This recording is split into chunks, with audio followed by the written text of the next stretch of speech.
Bonjour à tous, avec l'aide de Dieu, le Hayom Yom du 21 Tammuz. Tout d'abord, le Rabbi nous dit qu'il faut étudier le Chumash du jour, le Tehillim du jour, le Tanya du jour.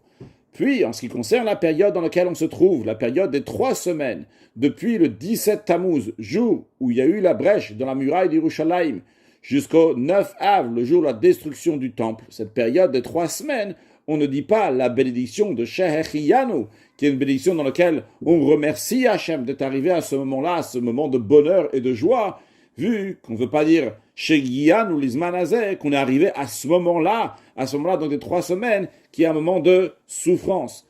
Bien que dans le Shulchan Aruch, il y a plusieurs opinions, ici donc le Rabbi nous dit qu'on ne dit pas cette bénédiction même le jour du Shabbat. Encore un point. Cette période-là marque la période de la destruction du temple. À propos du temple, la construction du temple, l'ordre de construire le temple, il est dit Ve'asul migdash ve'shachanti betocham. Dieu dit à Moshe Rabbeinu de transmettre au peuple juif, ils me feront un sanctuaire et je vais résider parmi eux. Le début du verset dit, vous allez me faire un sanctuaire.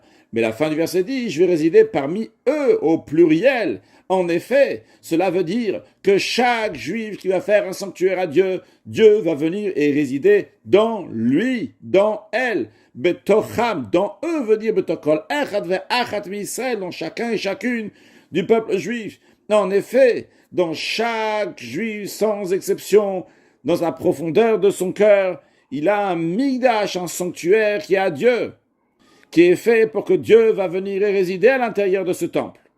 Et dans un tel cas, le temple existe toujours chez les Juifs. Pourquoi ? Voyons ça du temple matériel qu'il y avait à Jérusalem.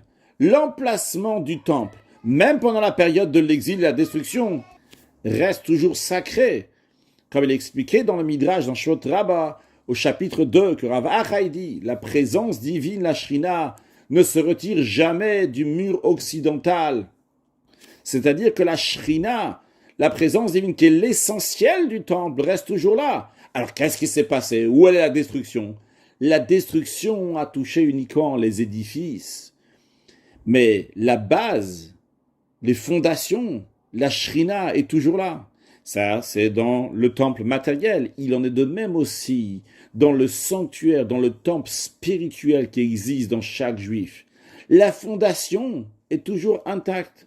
Elle est claire, elle est pure. Comme il dit, Ani Yesheina, je dors, mais libi mon cœur est en éveil. Et le Midrash, Rabbah interprète ce verset en disant, je dors pour les mitzvot, mais mon cœur est en éveil pour les bonnes actions. Je dors pour les actes de tzedaka, mais mon cœur est en éveil pour les mettre en pratique. C'est-à-dire que la destruction spirituelle, que Dieu en préserve, qu'on voit dans le peuple juif, elle est comparable à celle qui touche les constructions, l'édifice, mais non pas les fondations. En effet, les fondations du sanctuaire de chaque juif, il conserve toujours, quoi qu'il arrive, sa sainteté. Que Dieu fasse qu'on ne va pas avoir besoin des explications des temples spirituels et des bases et des fondations et de la Shrina, etc., mais qu'on va voir concrètement le 3e temple reconstruit avec la venue de Mashiach, now, un excellent Yom.